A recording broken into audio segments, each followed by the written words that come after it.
Hello, hello, hello, and welcome back to my YouTube channel. My name is Jen, and today I would like to share with you 6 revelations you must have if you're working toward your dreams.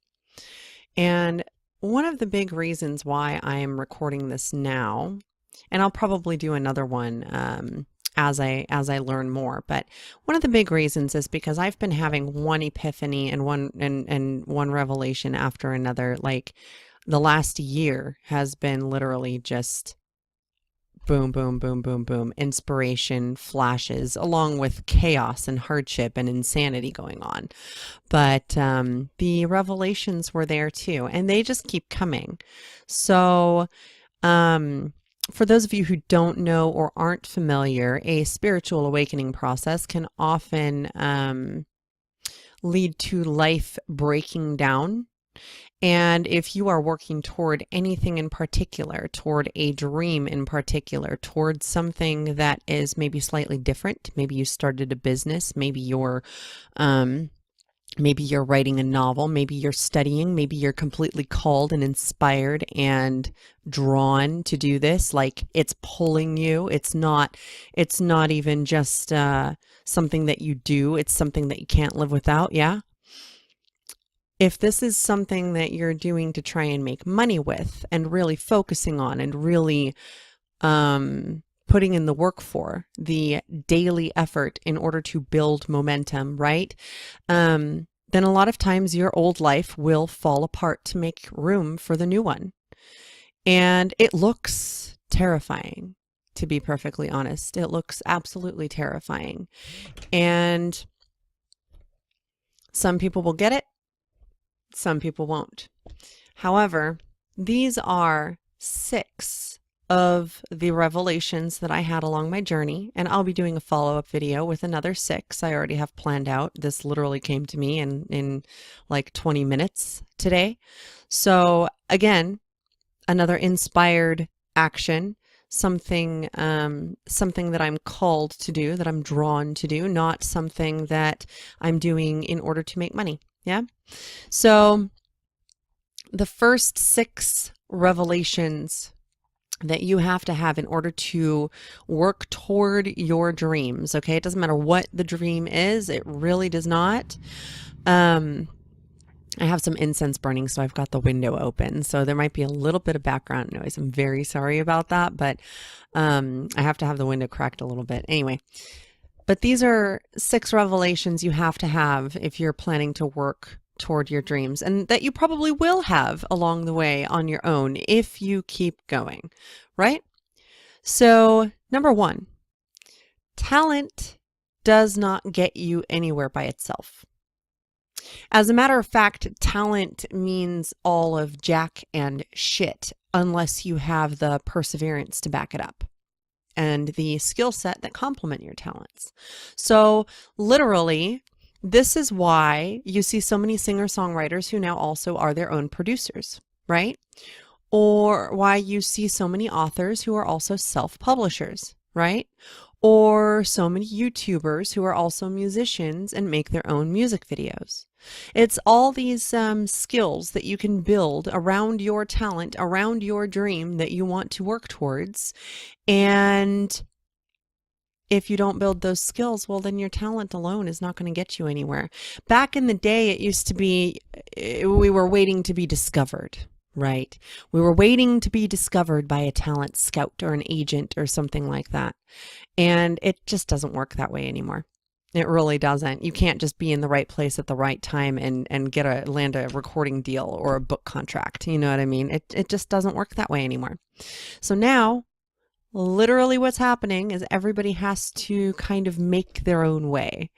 And if you are trying to make your own way, there are a lot of hurdles. There are a lot of things that happen. So number 2 brings me to number 2. Your book, course, album, whatever artwork, whatever it is you're creating, photography, it's not going to sell itself. Okay.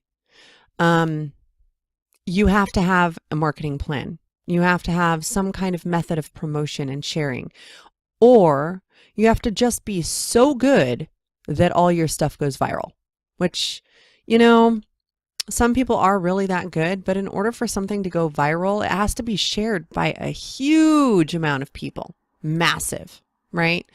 And that just can't happen if you don't have an audience. And if you don't have an audience, well, you have to build an audience by first publishing your work, and typically doing so for either low cost or even free.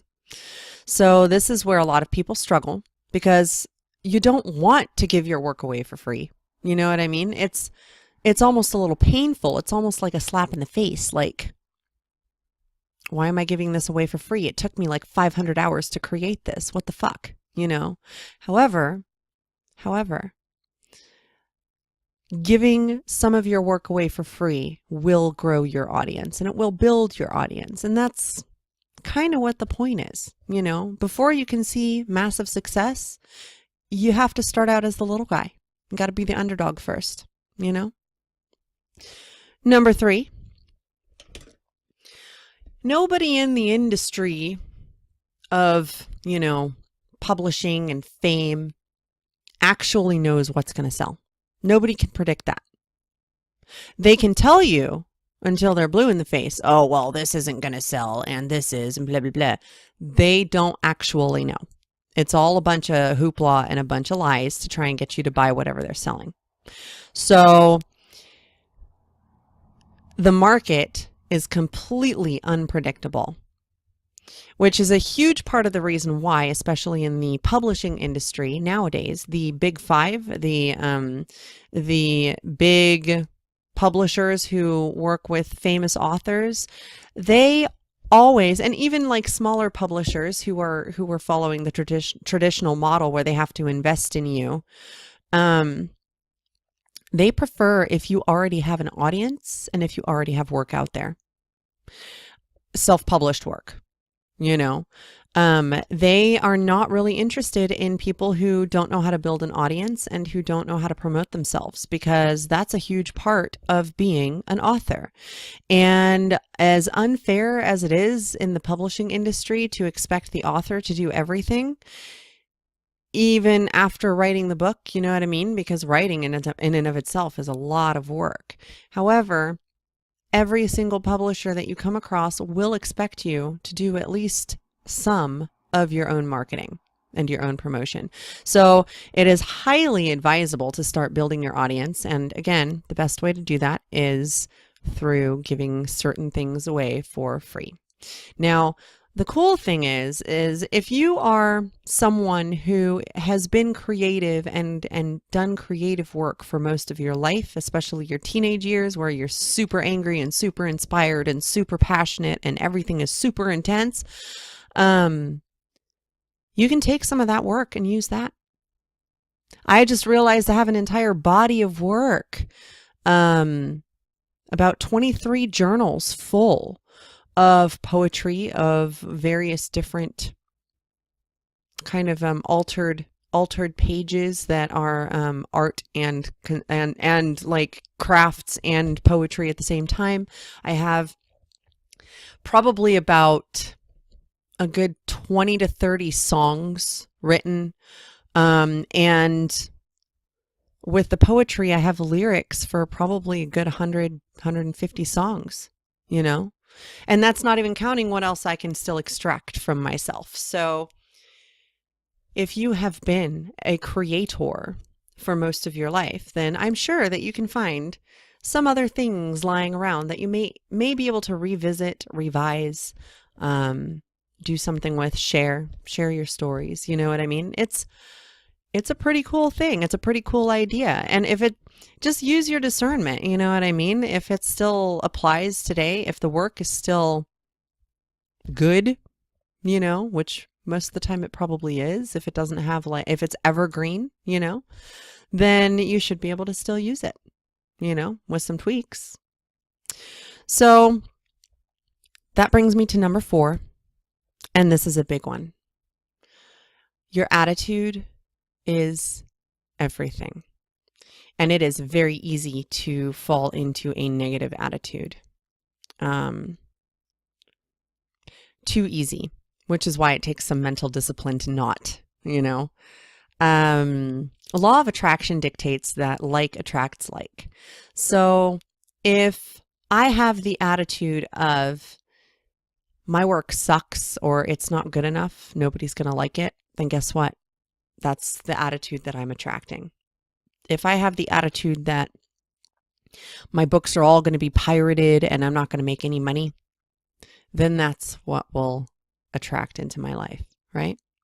So, law of attraction, if you want your book to succeed, then I highly recommend writing some very short mantras.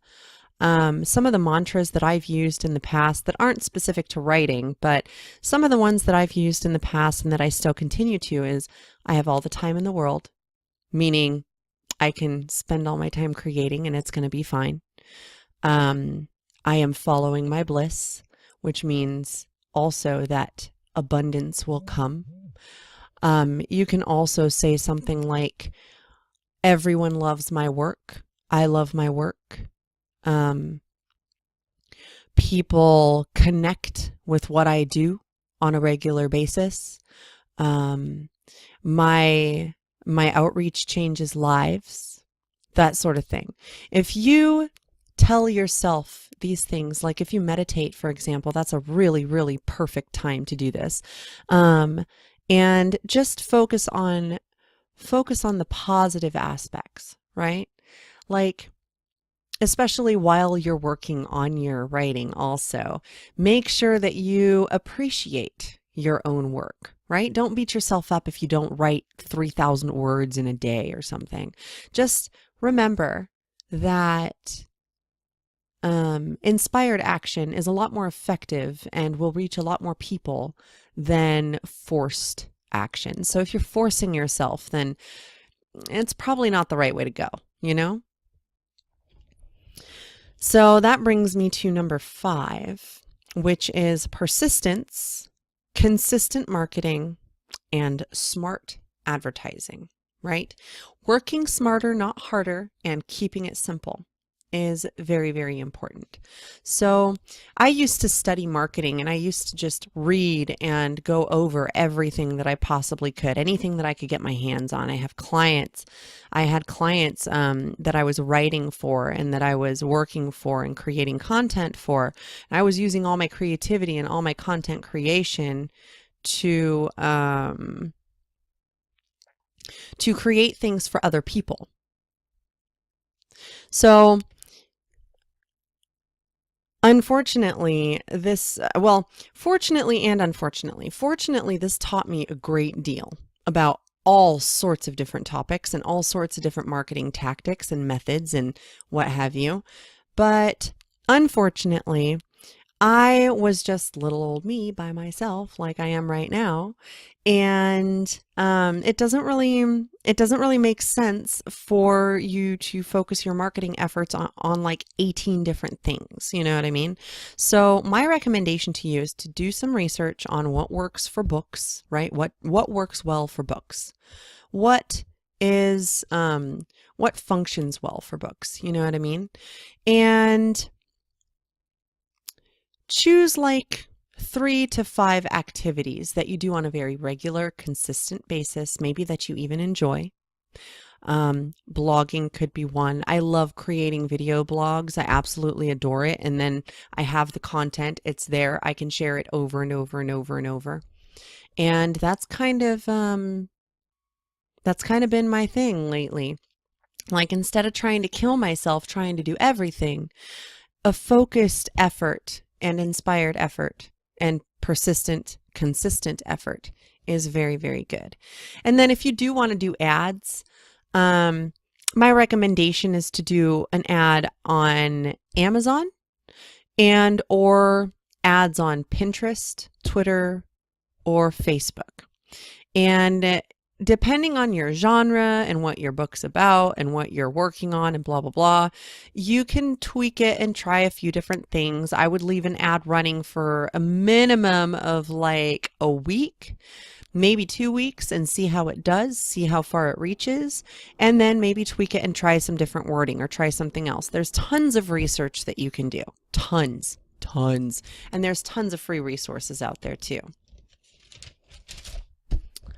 Which brings me to number 6, along the same persistent, consistent kind of wavelength, right? Discipline. Self-discipline is extremely important. And I have struggled with that for a long time. For several years, I was a drunk. I spent about 5 years of my life drinking wine every single night, I don't know how much I gained, but at my heaviest, I was probably right around 300 pounds, if not a little more. And I couldn't step on the scale. I couldn't go up and down my own stairs it was really slow, and I had to cling to the banister for dear life, and my joints ached the whole way, and so did my spine. So I was mentally disciplined, but I was not physically disciplined at all. So my work was fine. I lived a very sedentary lifestyle, though, sitting around all the time, and I rewarded myself with wine. It's not a very good reward because really I was just killing myself and burying my true emotions, my actual emotional state, stuffing down everything that I had to work through. You know what I mean? Which for a while, it was okay. You know what I mean? I was able to kind of keep myself under control somewhat for several years, but the actual real magic happens when you're disciplined, when you're sober, when you find your bliss and find your joy and find your inspiration and your happiness, not in a substance or some kind of bad habit. I used to also be a smoker. So when you find your happiness and your bliss in your work, right, in your inspired work, that's when the real magic starts to happen. And the thing is that self-discipline in your daily habits, right? This is probably the most important part. Self-discipline in your daily habits is basically how you build a solid, successful life, right? So you can try the chaotic, disorganized, whatever, kind of like the mess in the background right here, right? You can kind of try that way, but I tried it. It doesn't work. You literally have to make sure that you are doing something toward your dream every single day, right? So a huge part of my dream is to coach people, right? Which is part of the reason why I make these videos. And I'm also an instructor and a online course creator. So a lot of what I'm doing coincides with making these videos. And to me, it's the content that's important. It's not the presentation necessarily. That's a little bit important, but right now I'm just kind of, well, do I do this in nature or here, or do I do this where there's a bunch of noise, or at the library, or in my car? You know what I mean? So it's, you work with what you have, but you have to be disciplined. And the self-discipline part, I cannot even stress how important this is enough, because when you, okay, I wrote this down. If you are not disciplined and functioning at a productivity level, daily productivity level, that challenges you, but at the same time makes you very happy, right?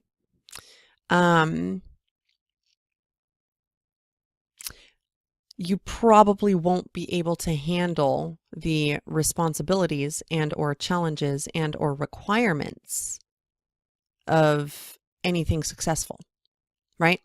So if you are not disciplined, then first of all, you're not going to make it to the level of success that most people say they want, right? A lot of people say they want to be famous. A lot of people say, well, I want to be, a best-selling author, blah, blah, blah.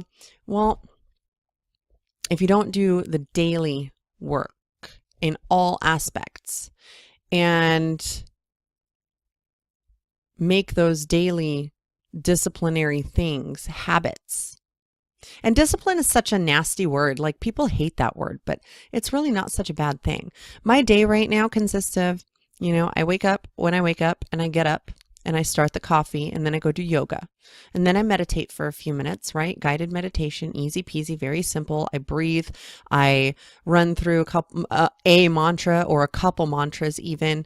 A lot of times I just breathe because it slows down time and it relaxes me and it makes me feel better. Well, then after that, it's just kind of like, okay, well, what do I feel like doing today? What do I want to do? What do I want to work on? And usually there are priorities, right? So some days I'll have client work that I prioritize, while other days I will say, okay, well, I'm going to do client work first, and then I'm going to do this. And then still other days, I'm just kind of, all right, I'm going to work all day on music, right? Or I'm going to work all day on my novel. Or I'm going to work all day on recording my audiobook, or whatever it might be. Whatever, if at all possible, do what inspires you. But do this every day. And make sure that whatever inspires you is actually working towards your dream.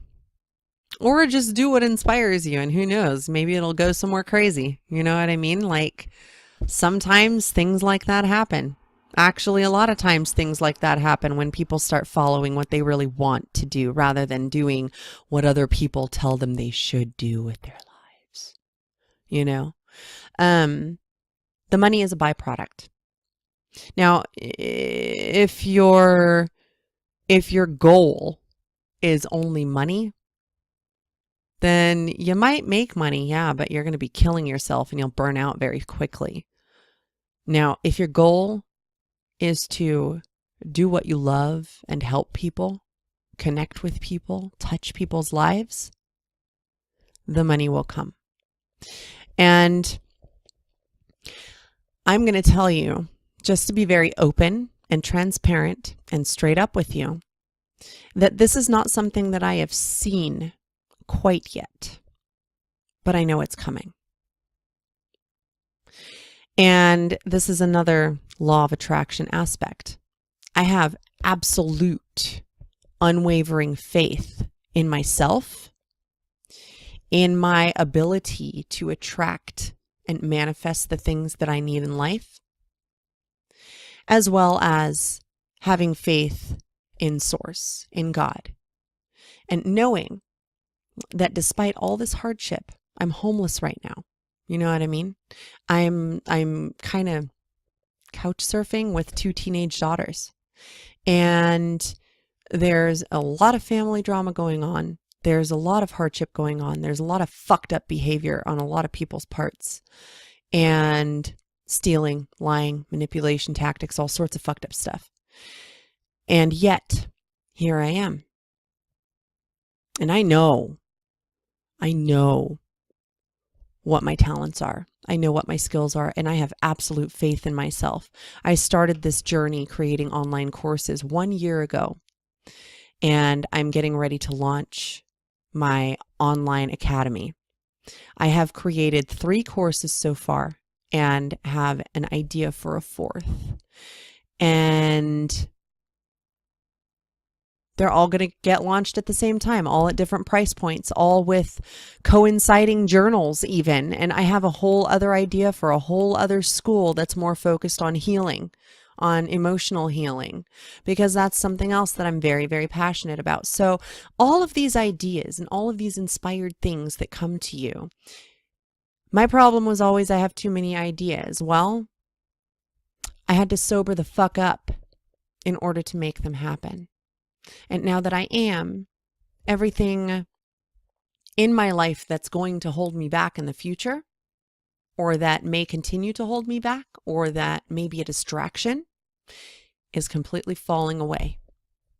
Including emotional baggage, mind you. I've done a lot of clearing and stuff. So this discipline, these daily habits, these daily activities toward your dreams, and these daily activities toward your health also, mind you, okay? Health, physical well-being is extremely important if you're going to get anywhere, because you have to have a lot of energy, you know?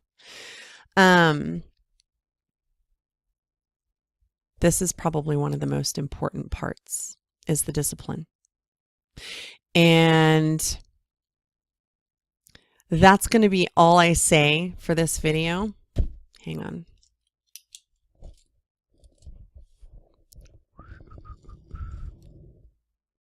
I just had another idea, but I lost it. But I'll probably find it again. Anyway. Oh yeah, here.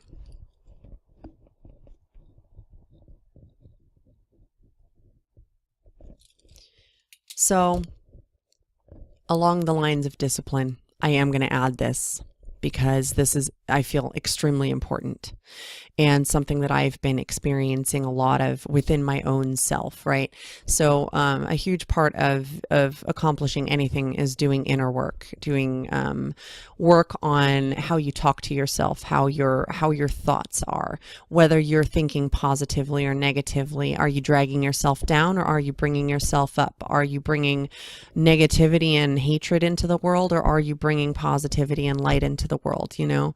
And I have been guilty of bringing negativity into the world, absolutely. However, I have also been guilty of bringing positivity into the world and light. So I try to share more positive stuff than negative stuff. But along the lines of discipline, don't make excuses. Okay. One excuse that I could have made today, or that I could be making every day until I clean, is, oh, well, it's not clean in the background, so I'm not going to be creating content today. Do you know how many days I procrastinated telling myself that shit? It's not okay. So if you catch yourself making excuses in your own head, oh, well, the kitchen's not clean, so I can't do this. Or, oh, well, my background's not clean, so I can't do videos. You know what I mean? Or, well, the floor's not clean, so I can't do yet. Well, clean it up real quick. Don't make excuses. Excuses make you bitter because it takes your power away from you. When you allow things outside of yourself to dictate what you're doing with your life, then it takes away your personal power. You disempower yourself that way. So if you catch yourself making excuses, be stern, be gentle, and give yourself another chance. But make sure that you know, that you acknowledge, okay, why am I making this excuse right now? What am I afraid of? What's my ego fearing? You know? What is my ego fearing that I want to do, but I'm keeping myself from? Because that's usually what it comes down to if you're working towards anything. It's scary. It's unknown, you know? And in the 6 more revelations video, I will teach you about making fear your bitch. All right. That being said, I hope that you enjoyed this video and found it useful. I hope that you enjoy the information, and I hope that you will also take some of the corresponding courses that are going to go along with my videos and kind of give an overview and what have you. So yeah, I hope you're having a fantastic week. And again, I hope to see you in the next video, which will be 6 more revelations for people working toward their dreams. Have a great one, and I'll see you next time.